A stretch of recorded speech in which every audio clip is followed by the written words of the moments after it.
কালী পুজো এবং ভূতের থিম আমরা অনেক ছোটবেলা থেকে দেখে আসছি এবং সবাই আমরা জানি যে কালী পুজো মানেই একটা ভূতের থিম।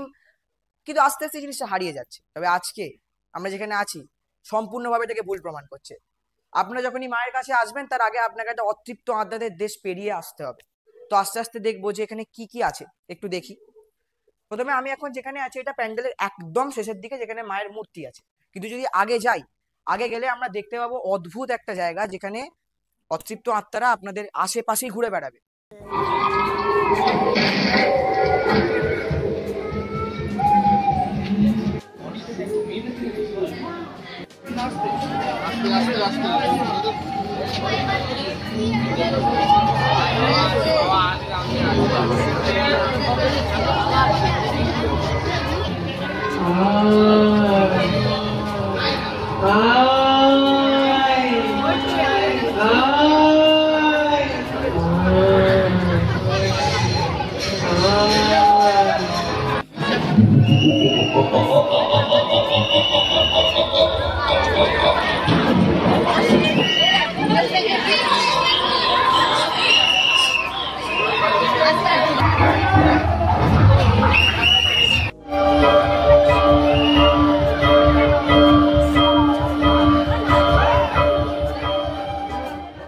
নমস্কার, আমার নাম জিৎ রায়। আমি রসশক্তি যুব সংঘের সম্পাদক।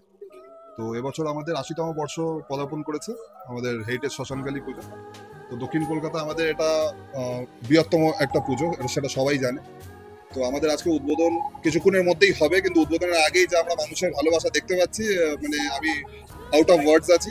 তো আমরা ক্লাব পক্ষ থেকে সবাইকে আমরা ইনভাইট করবো যে আপনারা আসুন, আপনারা এসে আমাদের লাইভ পারফরমেন্স দেখুন। আশা করি আপনাদের ভালো লাগবে। Thank you.